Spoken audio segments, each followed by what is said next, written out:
Jay Furness here for Your MMA.tv, and we're with Judo Jimmy Wallhead at Fourth Dimension Gym in Nottingham. Jimmy's just finished his training, finishing up some of his preps for the BAMMA show in 10 days' time. Jimmy, just tell us a little bit how you're feeling ahead of the fight, you know, this close to it, how your camp's been and everything. Yeah, I've had a really good camp, long one, done the full 12 weeks, usually I do 8, but I've done 12 this time. Yeah, I feel really good, mentally, yeah, feel good, physically feel good, so just looking forward to it. Yeah, is there a reason you've done the 12 as opposed to the 8?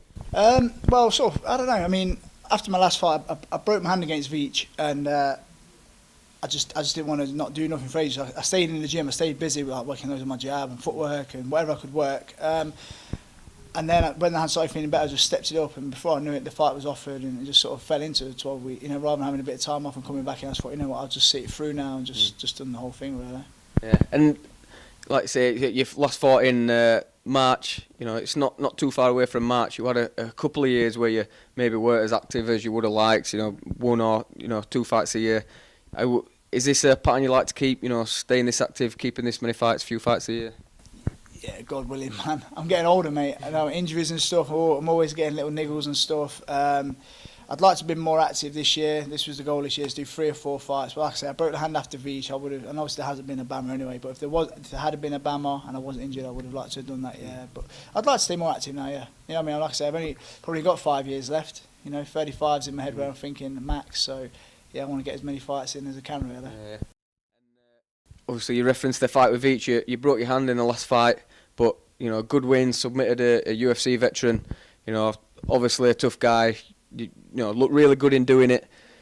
And now you're moving on to Ellis. You know, fighting him for the title. How do you see that fight as a progression from the last one? I don't know, man. I mean, I think Eddy never fought in the actual UFC, and obviously Veach did and stuff. But looking at Eddy, like people who probably don't realise without looking into his history, so he's not got a great record. He's like 18 wins, 15 losses, but he's 10 wins and 1 loss on his last 6 years, and he's won grappling titles in America. He's had a pro boxing fight and stuff. He's a very well-rounded guy, and he did well on the tough. He lost to the winner in the quarters, got a fight this season. So like, you know, I think it's a progression. You know, he's a natural welterweight. He's fought at middleweight, so he's bigger than Veach. I think he's a bit more well-rounded than Veach. I think he's got better striking, and he's a lot more durable. Do you know what I mean? So yeah, I think it's a progression. I think he's a step up again, and like I said before, just looking forward to a tough fight. Yeah, and as you say, you know, his records, it's pretty mixed. I think 18 and 15. But if you look at his last fights, he's got some real momentum. Like I say, in his last 10 fights, I think he's won 9 of them, and you know, not many fighters can say that. No. And he's fought, you know, loads of tough guys like UFC veterans, and you know, he's taken on tough guys. You know, do you think other people might be underestimating him a little bit? Yeah, well, yeah, I know they are. I know people are looking at him and just looking at the record and stuff. I mean, records are for DJs, isn't they? I mean, look at Randy Couture, 16 and 11? That's how I remember. Something like that. And that's Randy, you know what I mean? It's Randy Couture. People look at Randy, they don't, you know what I mean? They don't look at his, one of the greatest of all time. They don't look at his record and think, oh, he's shit, do they? So, yeah, my records don't mean anything. I know he's good. I respect his skill set. I'm certainly not underestimating him. I took him very, you know, I prepared as if I'm fighting GSP, you know, and I'm sharp and I've got the nerves, so I'm not going to go in there overconfident and stuff. So I'm fully respecting this guy and taking this fight very, very serious. You know, how's it factoring for you that you know, it's for the BAMMA title? You've had a great run with BAMMA. I think 3-0 with BAMMA, and you beat, you know, Frank Trigg, you beat Veach in your last fight, Villasenor, top guys. Does it give it that little extra edge for you? That's what helps keep the nerves going? Yeah, I mean, well, BAMMA. This is the reason I signed with BAMMA. Well, had my first fight with BAMMA, because I want to be their champion. You know what I mean? I want to, you know, it's in my eyes the biggest promotion in this country in Europe, and I want to be their champion. And yeah, it's everything I've wanted for 2 years. You know, coming to a point now. So yeah, I've got to take this opportunity. And does it get any easier stepping out into the arenas? You know, the big crowds. As you say, you've still got the nerves. Do they lessen, or is it always the same for you? I think it's always the same, if not worse. But I just be able to. I've learned how to handle them a bit better. But yeah, they'll probably be a bit more nervous for this one, obviously. But I'm handling it all right. Yeah, and it's a big fight card, and you know, you've got the co-main event slot, so it's when the crowd are going to be really up there. But it's also, you know, local to you. You know, it's in the Midlands. You know, did you ever get the feeling that you're sort of the real main event?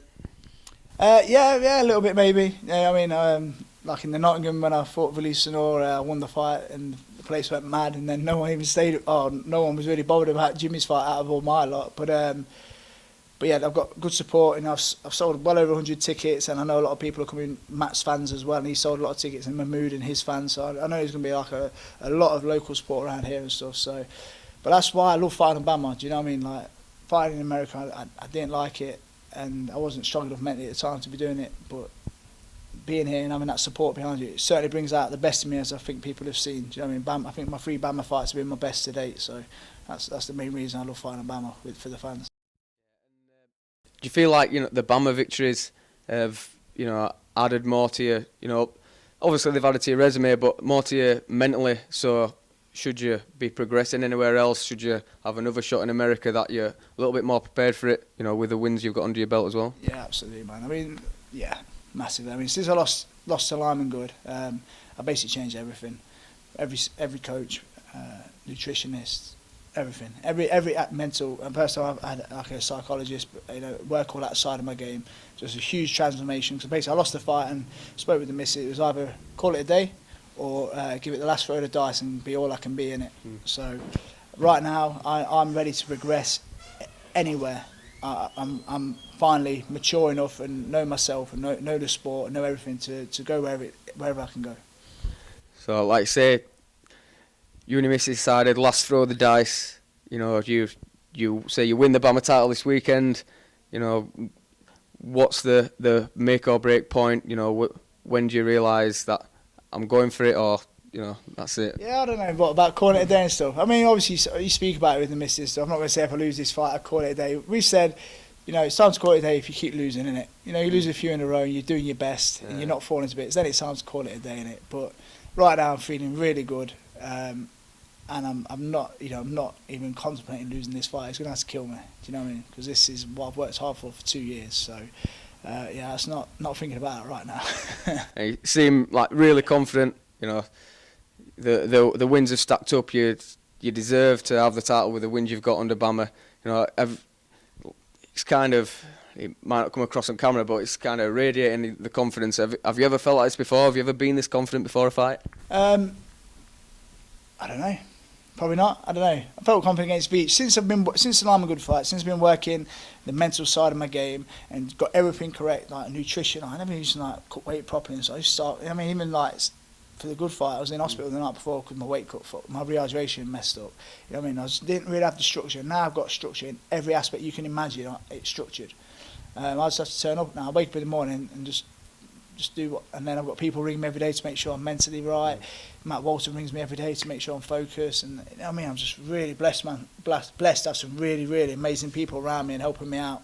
Yeah, I feel wicked, mate. I feel wicked. And there was a point in time where people were saying Jimmy Wallhead probably the most deserving but unluckiest guy with the breaks in UK MMA. But you'd say, you know, the mental game, how you are now, is that the game changer? I think, yeah, I don't think I was, well, maybe I was a bit unlucky with a few things, but and that was my excuse, innit? Like, oh, unlucky this and lucky that. But end of the day, looking back, I weren't ready for anything. But you know, the path I was doing, that's all I was really ready for. Do you know what I mean? If I'd gone anywhere else or took a step up, like, you know, the Bellator thing, I should have lost them 2 fights in Bellator against Horn and Good. I generally think they were massive underperformances because I know what I can do.